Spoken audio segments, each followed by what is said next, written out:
what is true in Paleolithic, you know, in Paleolithic painting, it's just so magnificent, the profile of the animal, that some people think it was done, you know, through outlines on the wall that were left with the animal being present, but I don't think it's possible because the animal is alive. And when it's a tiger, it's very difficult to obtain from the tiger that he would hold the pose. So, but the men in Paleolithic are practically non-existent, so there's no interest in them at all. And there is something very similar, and which is so typical of religion. You know, this is the time when animals were domesticated for the first time. So we know that these people ate a great quantity of meat, and it was domesticated sheep and domesticated goats. And probably these were held, you know, around the town, but very close to it. But we don't know for sure because the bones are not there. The bones are in the refuse. The animals were eaten by the people in their daily meals, you see. So we don't really know. But we also know that there was quite a bit of hunting. And the hunting, I call it hunting, but I'm the first one to call it hunting. And this is what's new, really, about the interpretation I'm going to give you, because it's usually labeled, and by Ian Hodder in particular, who's been spending quite a few years there, you know. He has such personal problems and leads such a life that his life is infernal. Nevertheless, he knows much more than I do. I have been looking at these pictures for 2 years, and one constantly discovers something more about them. But would you shift to the next picture? This is another one of the same type, but the original picture is not in Ian Harder's book, and this, of course, is the reproduction by Mrs. Mellard, who was a very good drawer. And you can be pretty sure that the original image is the same. I don't know if it is in the British Museum or where it is right now, or in Turkey, but I think we can trust it quite well. And you can see in a way that it's the same thing as the other. It's literally a human mob around an animal. We can see the pattern I'm talking about. This one is a more or less circular, semicircular pattern with literally a mob, because there is something disorganized about these people.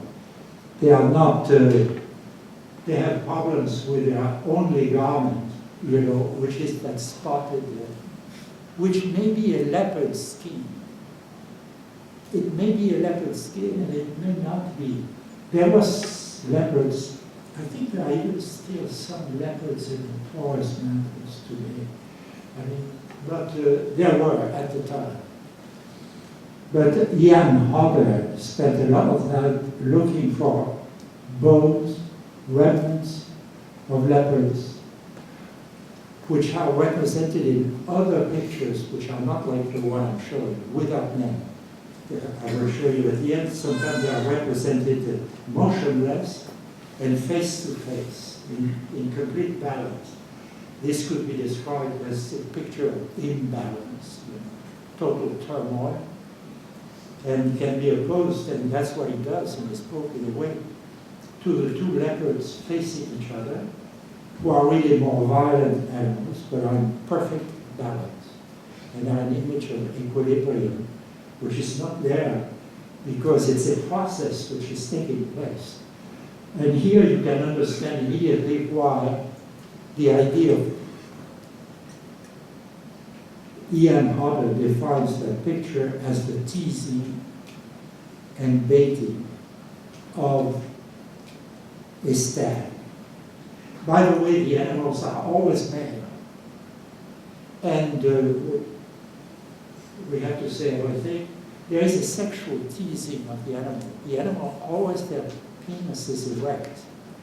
They've lost their balance. They are obviously, the sexual organs are purposely aimed at by the crowd, and it's one of the fascinating aspects. There is someone reaching for the front legs of the animal, but we don't know what he's doing, of course. There are people in front pulling the tongue of the animal. Some of them seem to have heavy objects, you know, that they may aim at the animal. The next picture, please. This is so close that you might think it's the same thing, you know. But if you really look at the animal, he looks very different. His attributes are in the same condition. The people are fighting him, moving towards him, baiting, teasing him. I should say, but I feel he's very much like a god or a human being. It's difficult to see it.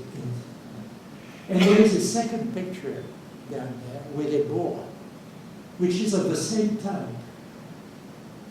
But you feel, if you look at it carefully, you feel that the teasing and baiting has a tendency to shift. It's there with the boar. And the hackles, you see, are very visible, which is a sign of irritation in the animal. And the fact that they painted that showed the concern for realism, which is really fascinating. And obviously the people around, it's a smaller group, but they are mocking the animal. In mimetic terms, we use the word scapegoat. And of course, in mimetic theory, archaic scapegoating plays a great role because we think it's the origin of religion. None of the people, the archaeologists who are considering these pictures are thinking about that. But I think it's an enormous discovery from the point of view of the mimetic theory to have evidence for animal. It would be even preferable if it were human, preferable.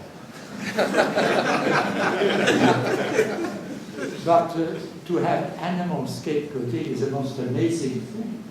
You know, if you go to these pictures without knowing anything about the mimetic theory, they make very little sense what's going on. And but if we know the mimetic theory, but here we have two groups, or we don't really know if the painter wanted to paint what he wanted to do. We would prefer the two to be more separated, but they are a little mixed together. Anyway, you will notice another thing which is quite interesting and important, not too much, that quite a few of members of the crowd are visibly damaged.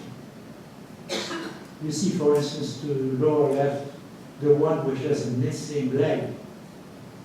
Then under there is some kind of something which is not even recognizably human, which should be there because it cannot be a living individual. But there is a lot of that in these pictures. And someone is kicking the animal in the leg, there is one pulling the leg, there is one behind, and the penis of the animal is erect too.